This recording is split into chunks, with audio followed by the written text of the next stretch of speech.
Welcome to Eco Family News on I Am Healthy Radio. I am your host, Kathy Arnos, and want to thank you for joining us. Eco Family News is a news resource of Whole Children, Whole Planet, whose primary purpose is to introduce and educate people about the benefits of natural products, organic foods, sustainable living practices, holistic medicine, enrichment learning programs, and important health and environmental issues for protecting our children, ourselves, and the planet. We want to provide people with the tools necessary to make informed, educated decisions and to inspire you to take action, as each of us can make a difference. For more information about Eco Family News and Whole Children, Whole Planet, please visit www.ecofamilynews.com. Today on our show, we have two doctors, both of whom specialize in women's health, Dr. Lynne Walker and Dr. Hilary Smith. Our topics of discussion will focus on breast health and will include these women's thoughts and expertise with regard to mammography, thermography, which is a digital infrared thermal imaging process, and Dr. Walker's personal journey with breast cancer and the alternative treatment that, in her case, proved to be successful. In the United States, 1 in 8 women will develop breast cancer by age 95. Breast cancer is the second most common cancer among women today. It is a disease in which malignant cancer cells form in the tissues of the breast and is considered a heterogeneous disease, differing by individual, age group, and even the kinds of cells within the tumors themselves. There can be many contributing factors as to why a woman would develop breast cancer, including emotional stress, diet, genetics, environmental elements, and chemical exposures, say for instance from personal care products or even the chemicals found in the water that we drink or bathe in. For early breast detection, the American Cancer Society recommends that women of age 40 and older have regular annual mammogram screenings. Our first guest is Dr. Lynne Walker, who holds a doctorate in pharmacy, a master's in Chinese herbology, acupuncture, a doctorate in homeopathy, and more than 20 years' experience as a pharmacist and naturopath. After 10 years of working as a hospital pharmacist, she went on to become a pharmacist at Capital Drugs, one of the first homeopathic pharmacies in the country. Dr. Walker has owned and run homeopathic pharmacies in Sun Valley, Idaho, Sag Harbor, New York, and California. She has co-authored 7 books, including A Woman's Complete Guide to Natural Health and Nature's Pharmacy for Children. Currently, she is the owner of Alternative Pharmacy, a holistic medicine mail order business near Malibu, California. Good morning, Dr. Walker. Thank you for joining us. Good morning, Kathy. I feel so formal calling you Dr. Walker. While your name might be new to some of our listeners, I'm honored to say that we have actually known each other and grown up over the years within the health industry. It's been a long time since Capital Drug days. It certainly has. And you know, something I forgot to mention in the intro is that you also sit on the advisory board for Whole Children, Whole Planet, which I'm just so grateful to have, you know, a committee of experts that can give me the guidance that I need. I feel like you've chosen all the best people to be on your committee, and you get all the best input of all the cutting edge stuff. Okay, so what prompted you to start writing books? Really needed in the marketplace.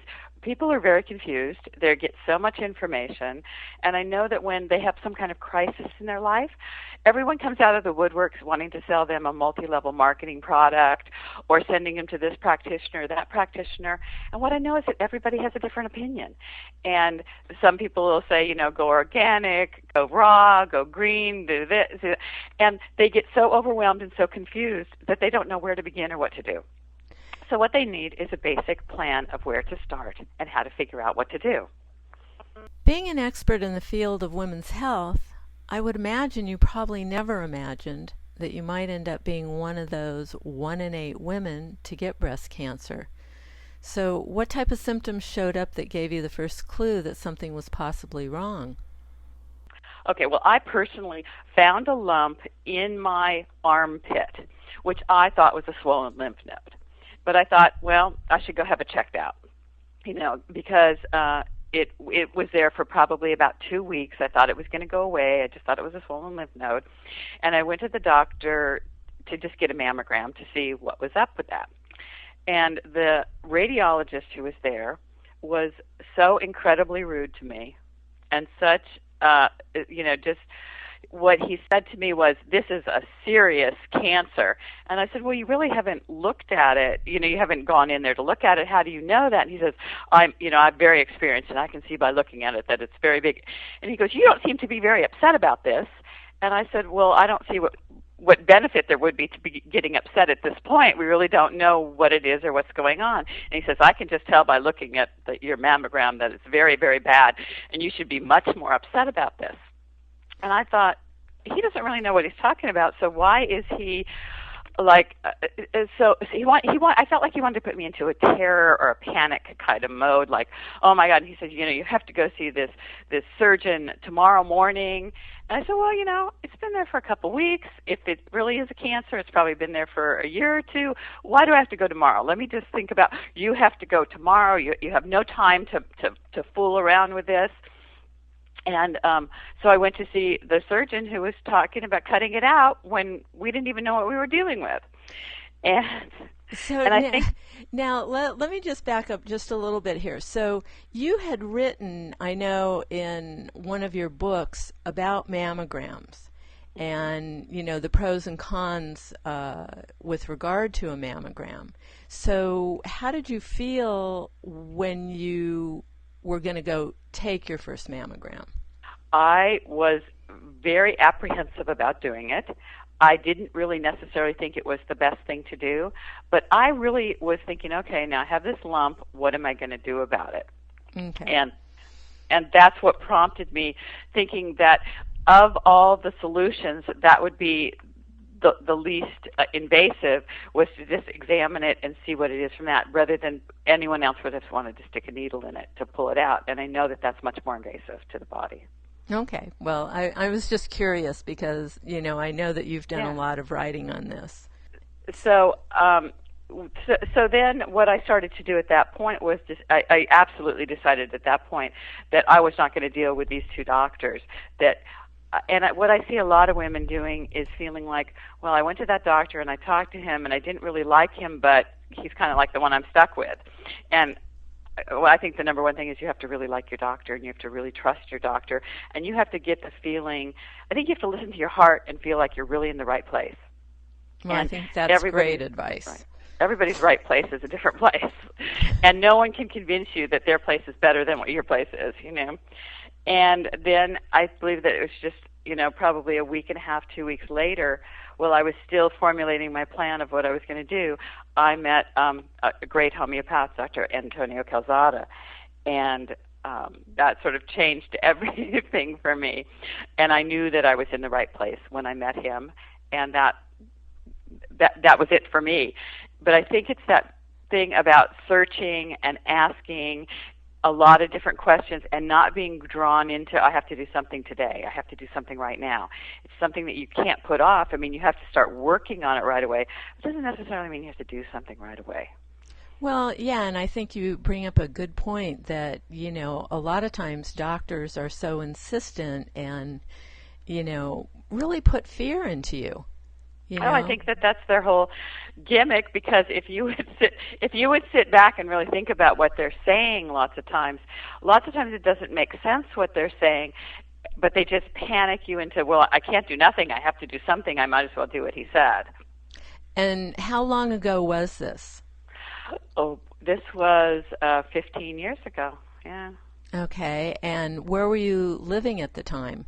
I was living in Sun Valley, Idaho, and I had a homeopathic store called Sun Valley Herb Company. And do you think that the geographic location played a part in the cancer? Well, that's a very curious question, because I've lived in several places that have very high breast cancer rates. I lived in Sun Valley, Idaho, which is one of the highest in the land, and I lived in Sag Harbor, New York, and both of those places have very high breast cancer rates. But and they're both very toxic places, though you wouldn't suspect the middle of Idaho is toxic. But the nuclear waste from the entire world is stored less than 75 miles from Sun Valley, Idaho. And the same way in Sag Harbor, they have 4 top-grade waste places within a 7 or 8 mile radius of Sag Harbor. So it certainly could, but I've sort of come to believe in my practice that it's mostly emotional. I believe that breast cancer begins from feeling like you've given too much and haven't gotten anything back. And it's when you're in that state of mind of, boy, look at everything that I've done for all these other people and I've gotten nothing back for myself, that that's where it sort of begins, and that you have to get out of that emotional mindset. You sort of have to become selfish, which is why I personally believe that the macrobiotic diet has such success in women with breast cancer, is because all of a sudden they can't cook for their families. They have to cook for themselves. If they go macrobiotic, they're very strict. They're very strict with themselves, and they can only focus on what they're doing. And it's like, forget about what the family's eating. I'm going to eat this way. And it's that focus on yourself of being really healthy and doing everything you can to promote your own health that changes their mindset. And I think that's what really fixes their cancer. Oh, interesting. It's kind of the Louise Hay philosophy, if you will, around that.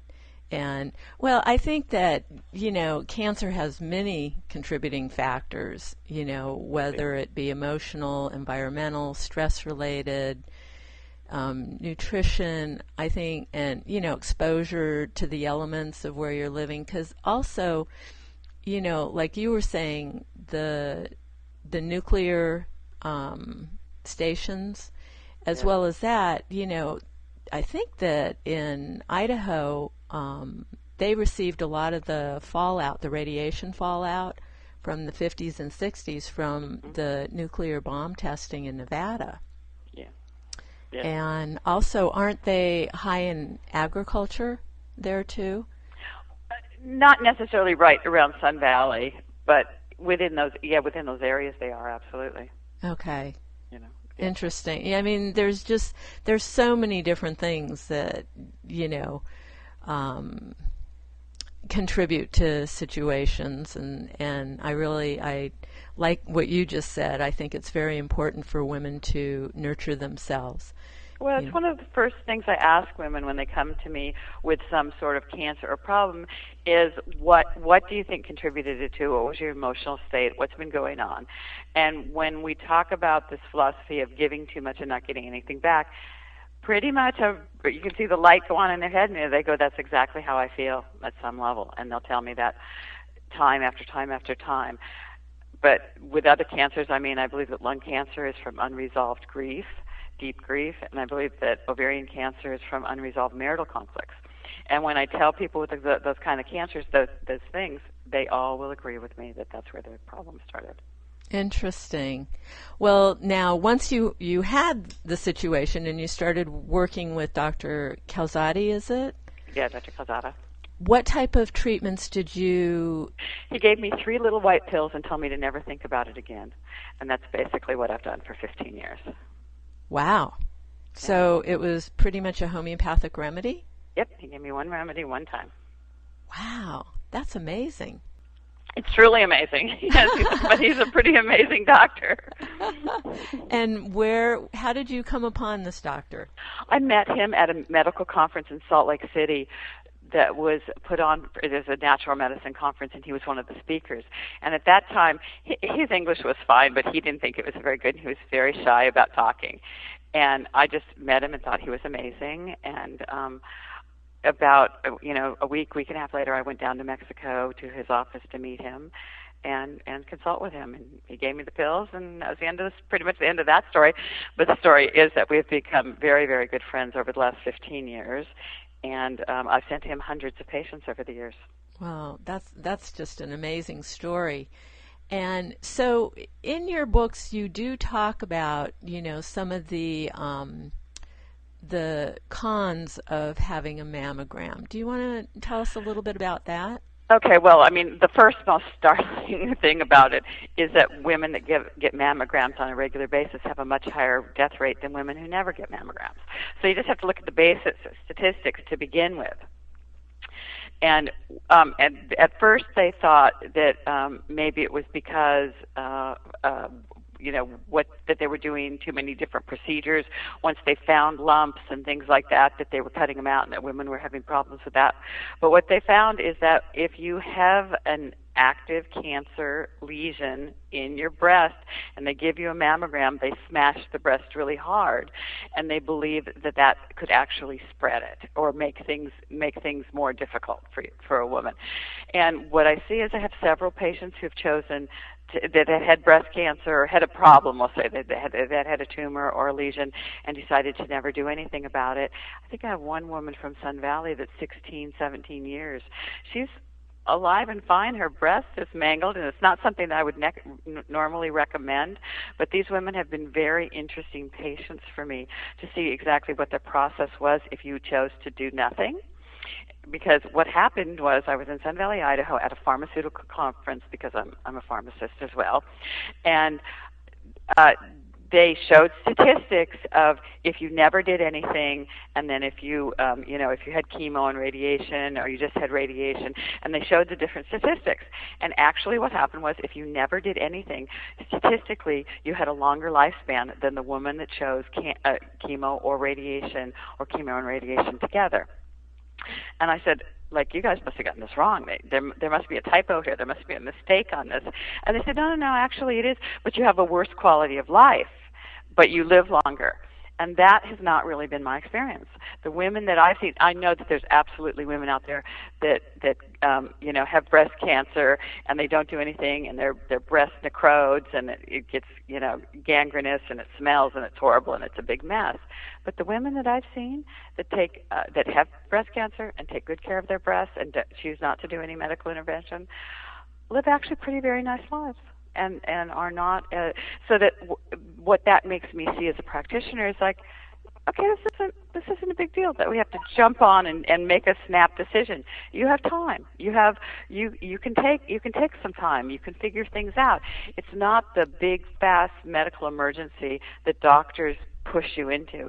And I think they push you into it thinking that unless you take action soon, you might not take any action at all. Oh, that's an interesting point. Are there any new technologies that you might turn to if the circumstance were to have happened today? Wow, that's such an interesting question because there's so many new cutting-edge, new thought things.